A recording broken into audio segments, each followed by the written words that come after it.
سب سے زیادہ طاقتور چیز کیا ہے؟ کچھ لوگ کہتے ہیں کہ سب سے زیادہ طاقتور چیز جو ہے وہ انسان کا دل ہوتا، لیکن انسان کا دل طاقتور نہیں ہوتا۔ کچھ لوگ کہتے ہیں کہ انسان کے جو ہاتھ ہیں وہ طاقتور ہوتے ہیں، مکے مار مار کے وہ دوسروں کو گرا دیتا ہے اور فتح کر لیتا ہے۔ کچھ سمجھتے ہیں کہ اس کی ٹانگیں بڑی طاقتور ہوتی ہیں، کچھ سمجھتے ہیں کہ اس کی آنکھ بڑی طاقتور ہوتی ہے، کچھ سمجھتے ہیں کہ دماغ اس کا بڑا طاقتور ہوتا۔ لیکن میں نے جو زندگی سے سیکھا وہ آپ کے سامنے ہے کہ انسان کی سوچ سب سے زیادہ طاقتور ہوتی۔ اور آئیے دیکھتے ہیں آج کہ واقعی ہماری سوچ اتنی طاقتور ہے کہ ہم اپنے پورے جسم کو فتح کر سکتے ہیں کہ نہیں فتح کر سکتے۔ اور یہ چیزیں میں نے قرآن پاک سے لی۔ قرآن کیا فرماتا کہ انسان کو وہی کچھ ملتا ہے جس کی وہ کوشش کرتا ہے، اور نبی پاک صلی اللہ علیہ وسلم بھی یہی فرماتے ہیں کہ انسان کی نیت پہ ساری چیزیں ڈیپینڈ کرتی ہیں۔ انسان کی جو سوچ ہوتی ہے اس سوچ کو سامنے رکھتے ہوئے ہی اللہ تعالیٰ پھل دے گا۔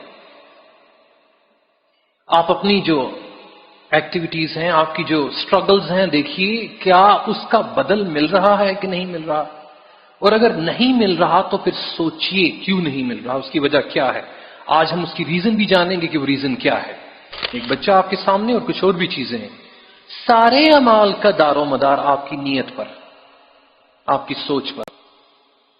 آقا دو جہاں کا فرمان ہے یہ، اور اللہ کا فرمان کیا ہے کہ انسان کو وہی کچھ ملتا ہے جس کی وہ صحیح اور کوشش کرتا ہے۔ اب بہت سے لوگ قسمت کا رونا روتے ہیں، ہاں جی بٹ صاحب، اب میری قسمت ہی انج دی، میری قسمت ہی انج دی، میری قسمت ہی انج دی۔ دنیا کے جو اسکالرز ہیں ان کی باتیں بھی میں نے آپ کے لیے اس دوسرے بورڈ کے اوپر پرنٹ کروائیں۔ اللہ جو فرماتا ہے کہ تنوں وہی کچھ ملے گا جدی تو کوشش کریں گا۔ اللہ کے نبی بھی فرماتے ہیں کہ تمہاری سوچ کے مطابق تجھے پھل ملے گا۔ اب بہت سے ایسے دنیا میں اسکالرز ہیں، فلاسفرز ہیں، انہوں نے قرآن پاک اور نبی پاک صلی اللہ علیہ وسلم کی سیرت کو نہیں پڑھا، لیکن میں چیلنج کرتا ہوں کہ دنیا میں جتنی بھی اچھی چیزیں ہیں وہ نبی پاک کی سنت سے ہٹ کے کہیں نہیں ہو سکتی، چاہے وہ پڑھے یا نہ پڑھے۔ دنیا کا پورا سروے بھی کر لیں گے تو وہیں پہ آئیں گے۔ کیا لکھتا ہے فلاسفر انگریزی میں؟ Man is the creator of his own destiny. انسان اپنی ڈیسٹنی خود بناتا ہے، انسان اپنی قسمت خود بناتا ہے۔ اور ہم رونا روتے ہیں قسمت ہے، میری قسمت پیڑی ہے، میری قسمت پیڑی ہے۔ کچھ لوگ کہتے ہیں کہ میں سونا نہیں ہے، میری قسمت سی۔ کچھ کہتے ہیں میری تنخواہ 10,000 ہے، میری قسمت سے۔ ٹرین چھٹ گئی ہے، میری قسمت سے۔ میرا فلانی جگہ بیاہ نہیں ہویا، میری قسمت سے۔ میری فلانی جگہ نوکری نہیں ملی، میری قسمت سے۔ لیکن شاعر تو کہتا ہے کہ انسان اپنی قسمت خود بناتا۔ پھر اللہ بھی کہتا ہے کہ تجھے وہی ملے گا جس کی تو کوشش کرے گا۔ ہاں کچھ معاملات ہیں 5-10% جو کہ گنتی میں نہیں آتے ہیں۔ سارا کچھ اللہ نے اپنے ہاتھ میں رکھا ہوا ہے الحمدللہ۔ لیکن پھر شاعر کو کیوں کہنا پڑا کہ خودی کو کر بلند اتنا کہ ہر تقدیر سے پہلے خدا بندے سے خود پوچھے بتا تیری رضا کیا۔ اقبال شاعر مشرق، اس کو کیوں کہنا پڑا بتائیے مجھے؟ اللہ ہی سب کچھ کرتا ہے، اس کو اس لیے کہنا پڑا کہ اللہ نے تجھے ایک ول دی ہے، ول پاور دی ہے، جس کی بنیاد پر اس دنیا پہ تو حکومت کر سکتا ہے۔ اقبال کا جو تصور تھا شاہین کا، اس نے کہا شاہین بن، اٹھ، تو کڑے آرے لگا دے۔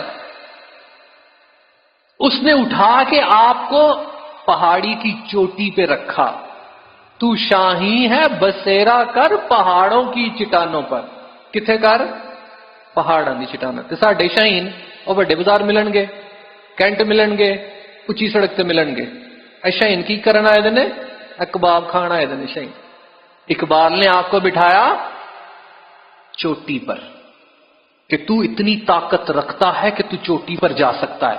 پھر وہی اقبال کیا کہتا ہے؟ وہی جہاں ہے تیرا جس کو تو کرے پیدا۔ آپ کا جہان کیا ہے؟ جس کو آپ خود کریٹ کرتے ہیں۔ اور میں آج آپ کو دکھاتا ہوں جن لوگوں نے اپنی دنیا بنائی اور وہ آپ کی طرح کے نہیں تھے۔ اپنا موازنہ کیجئے۔ شاعر کہتا ہے وہی جہاں ہے تیرا جس کو تو کرے پیدا، یہ سنگ و خشت نہیں جو تیری نگاہ میں ہے، اے روڑے، اے گیٹے، اے پتھر، یہ دنیا نہیں ہے جو تیری نظر میں ہے. تیری دنیا کیا ہے؟ جسے تو پیدا کرے. اور بہت سے لوگ میں نے دنیا میں دیکھے، وہ کہتا ہے I am the king of my life, میں شہنشاہ ہوں. ایک مووی میں نے دیکھی ہے، ایک لائن لگی ہوئی تھی، لائن ہی لائن تھی، اور ایک بندہ آتا ہے، وہ آ کے لائن توڑ کے دوسری جگہ پہ لائن بنا لیتا ہے. اور جب لائن لگی ہوتی تو دوسرے بندے کہتے ہیں او بھائی یہ لائن لگی تھی تو پیچھے آ. اس کا جواب کیا ملتا ہے؟ کہتا ہے کہ میں شہنشاہ ہوں، میں جہاں کھڑا ہوتا ہوں لائن وہاں سے شروع ہوتی.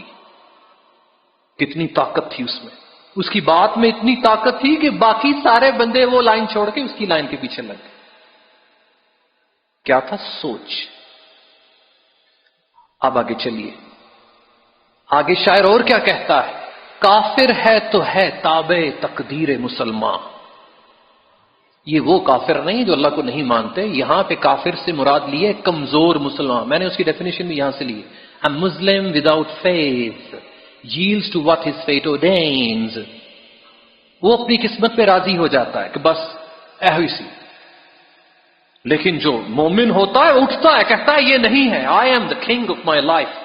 کافر ہے تو ہے تابع تقدیر مسلمان، مومن ہے تو وہ آپ ہے تقدیر الہی. سبحان اللہ. کہ اگر مومن ہے تو اپنی تقدیر آپ لکھتا ہے. کیا سمجھ آئے؟ Man is the creator of his own destiny. انسان اپنی تقدیر کا خود مالک. آئیے جو آپ کی سوچ کو جن چینز نے جکڑا ہوا ہے، جن زنجیروں میں آپ کی سوچ ہے، آپ کی زندگی ہے، آئیے آج اسے توڑیے اور کہیے نہیں یہ زندگی میری نہیں ہے، میری زندگی کوئی اور ہے. میں تو شاہی تھا پہاڑوں پہ سفر کرنے والا، میں پیدل چلنے والی مخلوق نہیں. میں دنیا کو اپنے کمالات دکھانے کے لیے اس دنیا میں آیا ہوں، ہپنوٹائز کرنے کے لیے آیا ہوں، چاہے میری شکل صورت ہے یا نہیں ہے. ایڈی مرفی ایک کمیڈین تھا، ابھی بھی ہے، اس کی کوئی شکل صورت ہے؟ کروڑوں روپے کماتا. ہیلی بیری کالے رنگ دی کڑی، ہالی ووڈ میں اس نے پچھلے 2-3 سال پہلے ایوارڈ لیا ہے. نہ رنگ، نہ نسل، نہ شکل، نہ لباس، نہ جسامت، کچھ بھی کاؤنٹ نہیں کرتی ہے. آپ کی سوچ کاؤنٹ کرتی ہے کہ آپ نے دنیا کو فتح کرنا ہے. اس چیز کو مد نظر رکھتے ہوئے ہم آگے چلتے ہیں. Life is exactly what you make of it. آپ کی زندگی وہ ہے جیسے آپ اس کو بنا لیں. کیا؟ آپ کی زندگی وہ ہے جیسے آپ اس کو بنا لیں. نبی پاک صلی اللہ علیہ وسلم کی ایک حدیث ہے جس میں وہ فرماتے ہیں کہ تو جس طرح سے اللہ کو سوچتا ہے اللہ تیرے لیے اسی طرح کا ہو جاتا ہے. کہ تو سمجھتا ہے کہ اللہ ہی سب کچھ کرنے والا ہے، ہاں ہے. تو جو کچھ اس سے مانگے گا وہ تجھے دے گا. وہ جس طرح تو چاہتا ہے تیری زندگی ہوگی. ہم کیا سیکھ رہے ہیں؟ ہم سیکھ رہے ہیں life is exactly what you make of it.